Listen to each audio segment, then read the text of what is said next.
I am Pule Mulebatsi, back again this week with your weekly dose of positive and uplifting news. This is Stories Untold. Welcome to this show.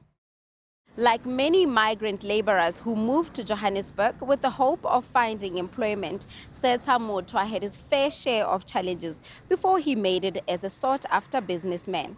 Today, he runs a successful eatery just outside these hostels in the heart of Soweto.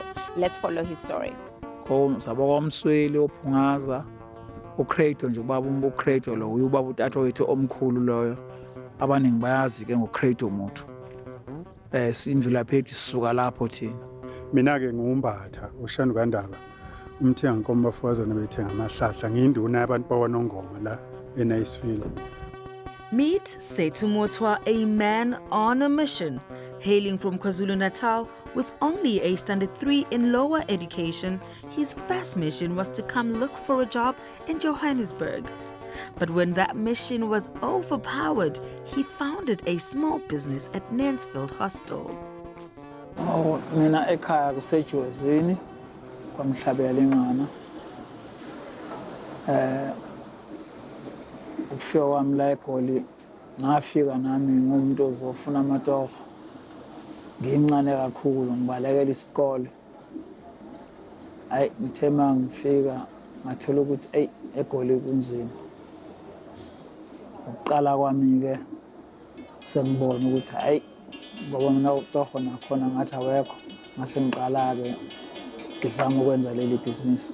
From one pot of cow's head meat, a delicacy known for Zulu men called inyama yenhloko, today Setha Motwa is a popular eatery that cooks for over 1,000 customers daily.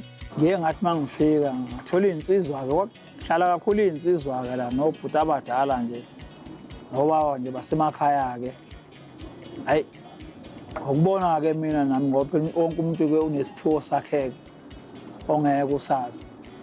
Ngase mina ngitrya ke ngazama ngathengisa nje inyama yenhloko namathumbu. Ngaqala nje ngenyama yenhloko namathumbu laze la ngokukhula ke ibhizinisi. Although it was just cooking that he had to do, Motwa came across unexpected challenges.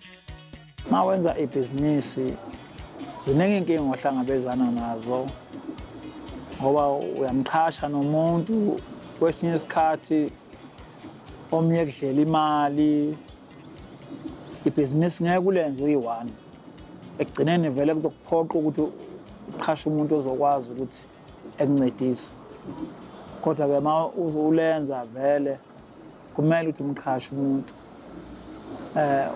ugcine simhlukana nalo suku umqashile uqhubeke nabanye labo abasuke bekhona ngaleso sikhathi ibhizinisi iqhubeke.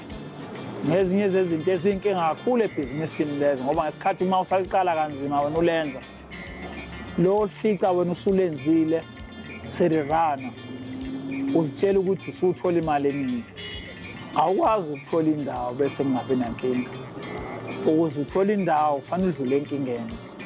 Le ndawo angivelanga nje ngayithola kwagcina sekweyami njengoba sekweyami manje. Kwaba zaba khona izinkinga ngoba abantu abahlali bala ngingasho ukuthi babe ngibona ukuthi ngusizo kibo. Nami ngangena nkinga futhi nabo ngoba ngangikwazi ukuthi izinto ngizenze zibe seduzane kubona noma befuna inyama noma befuna ini babona ukuthi no lo muntu usizo kithi bathi noma bezama umasipala ukuthi no bezama ukuthi bengisuse la bathi abantu cha asikwazi ukuthi lo muntu usizo ukuthina uwusizo ukuthina le ndawo ngagcina sengithola kanjalo. Babmbata knows Setha from a very tender age from when his father stayed here.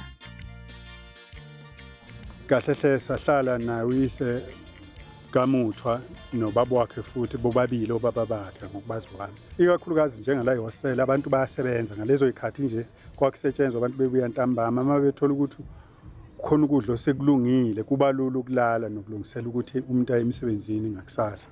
Lezo zinto yizo zonke izinto ezenza ukuthi umzimba uphumule kahle nempilo ibiqhubeka ngendlela efanelekile. Kwasakhela udumo ke ngoba kwazi wagcina nje impela sesibone seshintsha nesakhiwo nokwenza isystem yokuthi kube indlela yesimanje konke kwenzeka ngendlela ebalekile. His one pot of inyama yenhloko was so tasty that he was even nicknamed Norox. Kusho ukuthi ngesikhathi ngithengisa inyama yenhloko mhlawumbe umuntu mayefika ingakavuthwa noma isivuthiwe mayebuza ukuthi isivuthiwe yini inyama yenhloko ngithi hawu isilungile sengize ngayifaka iNorox ngaba uNorox kanjalo ke. After many years of successfully running and growing his eatery, COVID-19 hit him hard, but Norox fought to retain most of his staff members. Baningi abantu sengibaqashile ngoba before kuze kufika iCovid la ngabe kuvula 24 hours. Bekune night shift ne-day shift. Manje ngesimo seCovid abanye ke abasakhona ukungena ebusuku, abanye basakhona ukungena emini. Manje ngabanye abantu ke abagcine sebeluza umsebenzi ngaleyo ndlela. Kumanje umzima bukhona. Angifuni ukudlala ngawo. Ngoba phela inkinga ufike ubhekane nenkinga okufanele uholela abantu. Ngoba ikhona lento eyimali ofanele siyifunde masingabantu siphila. Lo muntu osuke ephila ngaphansi kwesandla sakho uyinto enkulu kuyo. Manje uma ungasakwazi ukumholela uzothi mawucabanga lo muntu loyo uzozicabangela iside lakho. Ubhekana nomzimo obukhulu uthi kufika kuwe bese ucabangele lo yamuntu omholelayo usizo kuye usukusubona nawe ukuthi khona kunzima. Ngezinye zezinto eziba inkinga kakhulu njengoba sibhekene neCovid nje. Ngoba manje umuntu ufanele ehole awukwazi uzomholela kanjani ngoba nomsebenzi awukho uvaliwe. Ngaleso sikhathi umuntu unezikweletu nawe unezikweletu kufanele ngempela ukwazi ukuthi udlule kulezo zinto.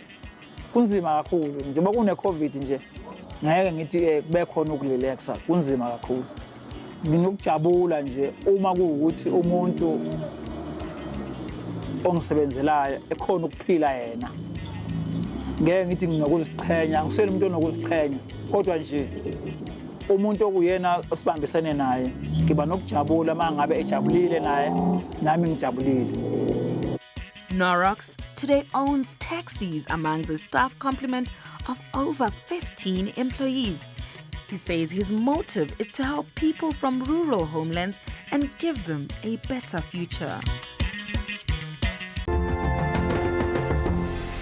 Sethu Motwa, now popularly known as Norox, came to Johannesburg like most in search of a better life.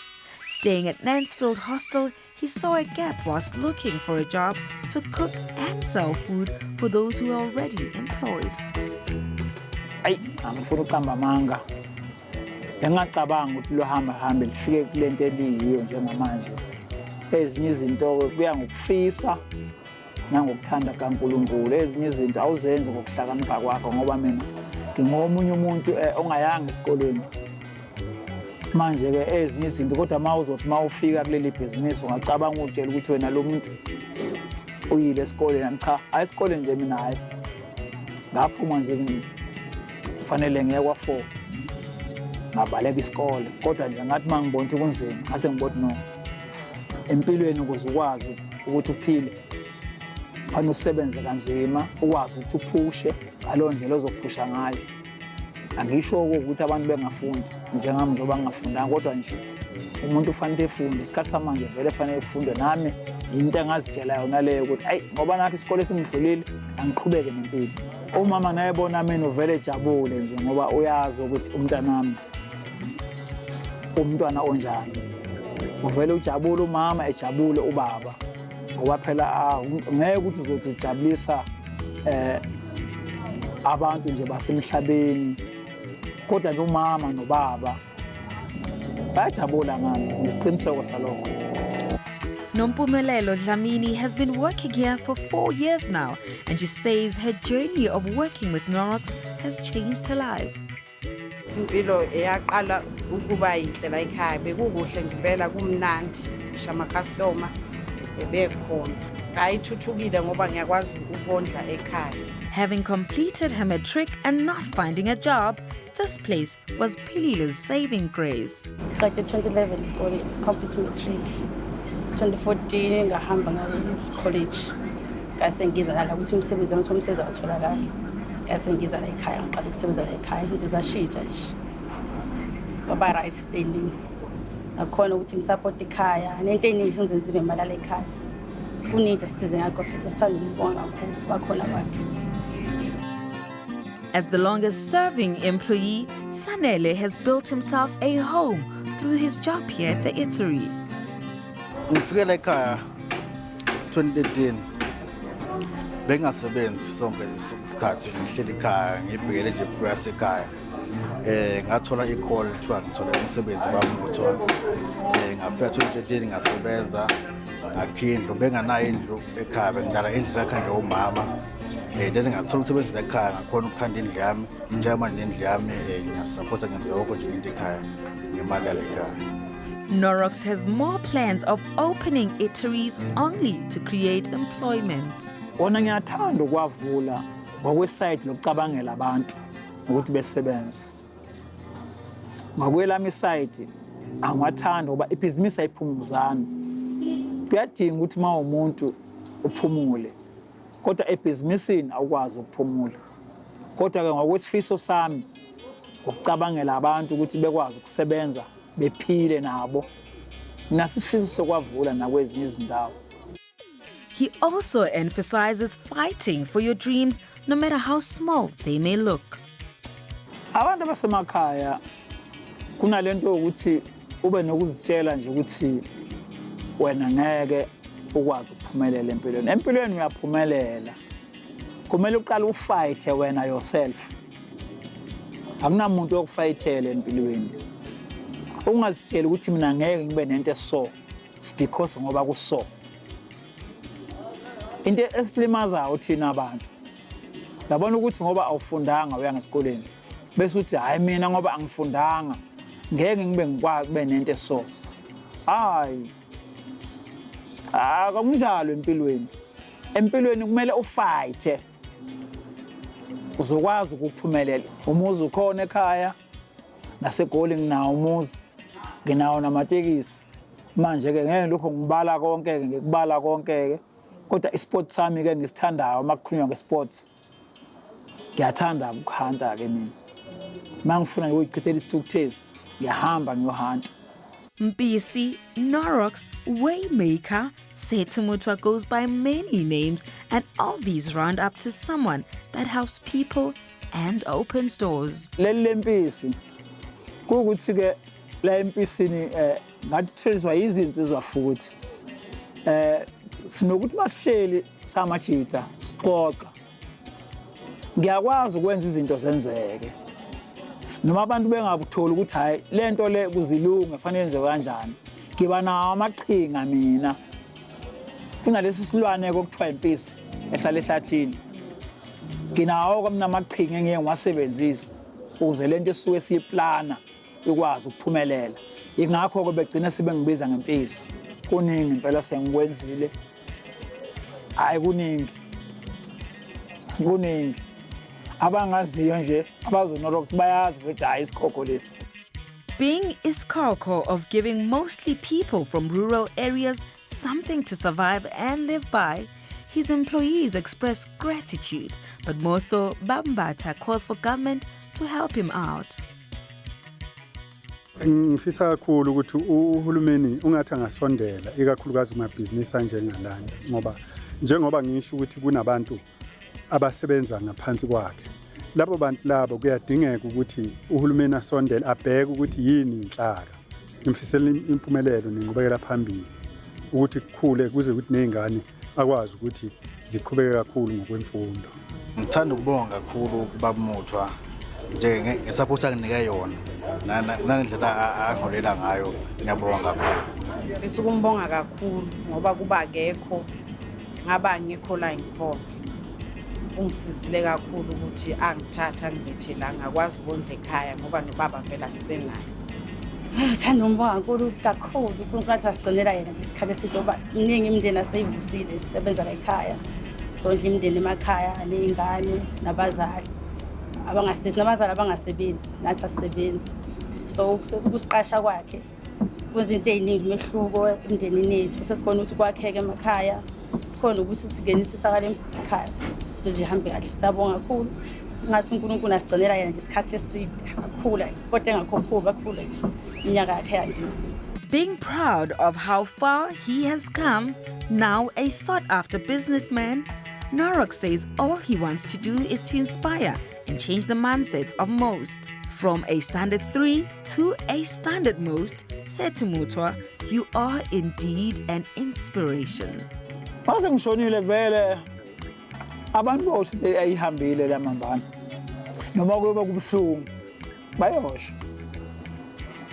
Abantu abangaziyo bayosho ukuthi hayi ihambile libe kuyingwazi le. Ngoba nginamagama amaningi abangimanye bengibiza ngempisi. Na wona nginamagama nje amaningi la ngifika khona ngibizwa ngelinye igama ngibizwa ngelinye igama. Bayosho nje ukuthi hayi kodwa ayihambile ingwazi madoda.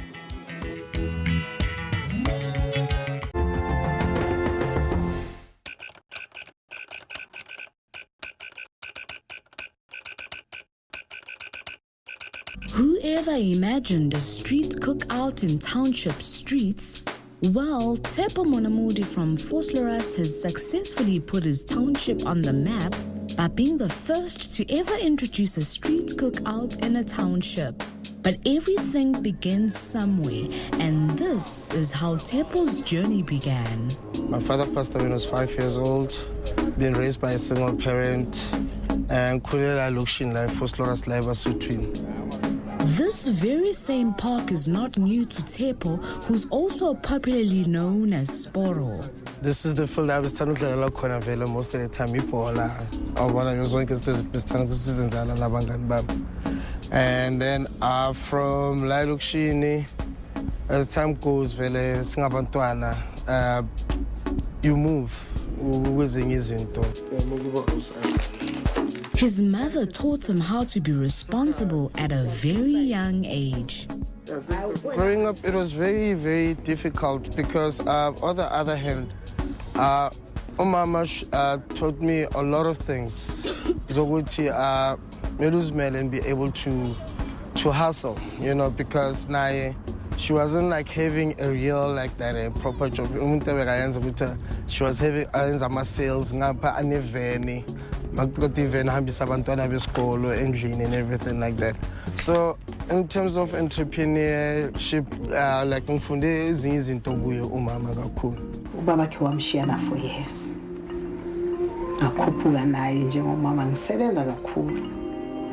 Nami ngingathingisa ngenze imarketing kakhulu. Lesikhathi nginikeza ikhumbu uhambisa abantwana. Ngempela ukhulile waze wathola umsebenzi. His friend Polani also saw something special in Sporo, specifically his passion for the arts and entertainment. I know Tepo since high school. We had a mutual friend, Sasimizu Uvedbo. Unfortunately, he has passed. But we were Stanganisa, and it grew from there. We had a love for the same things: music, food, and all of that. And yeah, we used to hang out a lot. He first shared his idea with his mother, who was in full support of the idea and vision. Ngihlalise phansi nina uzoqala le business yakhe. Njengomzalo ngihlalisa phansi wathi mama, ngicela ukungiphi chance. Khona umsebenzi engifuna ukuwenza. Ngisiza abantu nami njengoba bengamuntu wabantu. Ngingakusupport. Lokho kungibonisa ukuthi ngempela singabazali. Sifanele isikhathi sibalalela abantwana bethu ngaloko bafuna ukukwenza. Just a young guy from Ekasi, he has attracted hundreds of people through his cookout, and for it to be successful, the man behind it had to think beyond his vision and materialize every single idea. Sporo's Street Cookout was born out of the vision of Tepo and his partner Kolani. They realized that townships have become more urban in mindset but lack that necessary boost and inspirational concepts and events. The idea of a cookout is the interest of ukudla lokhu engikuthandayo. I love food so much, into ethanda kakhulu, and I can also cook a bit and everything like that. And my late aunt, Siska Mama, she was a great cook. And then so my Khalana was the person, my grandmother told me the basics of how to cook from the age of 12, 13 years old. So was Papa and all that. And then as long as time goes on, as I say, food is something that unites families, and is what we have dinners, lunch and everything with friends and families, and it's something that brings people together. Around 11 a.m., Twala Street starts filling up and people come in numbers to buy crafts and food made by the local chefs. Having a stall is not just for like anyone, just to come and have a stall, because in the sense it's we're generating the local economy like location, and everything like that. Grand Shop, we're looking especially for the students, abapuma boma, like Tisha, Benzama chefs and all that, and people that at home that can cook and can make special cuisines and everything like that. So it's also another part of way of empowering other people. Cookout is not really about us or anything. It's about building our local brands and building other people. Though the cookout happens at Kasi, people don't get served your normal Kasi food. That I'm trying to do in the township is to introduce a new lifestyle. People that must be exposed to new things, I'm like with the cookout is we move things away from the norm, That's why most of the cuisines and everything, it's organic foods, things that are healthy and everything like that. So I try to minimize and reduce to have body pap. That's why I go with chefs that are professional. For now, I'm not really gaining, I'm just, as I said, that is to empower other people at the moment, to teach our local people with the passion or whatever that they're doing in Makai, they can turn it into something that can become a brand or a business. Sporo's mission was to introduce an alternative lifestyle to a monotonous environment, and by the looks of things, he has achieved that. This Sporo's Cookout event is basically a monthly thing. Happens every month on either the first or the last Saturday of the month. It's a great way to get together socially, get to know each other, while network at the most, and actually just relax and enjoy music and good food. This atmosphere is complemented by background lounge music to encourage conversations and networking. And at every cookout, Sporo sees his vision being fulfilled.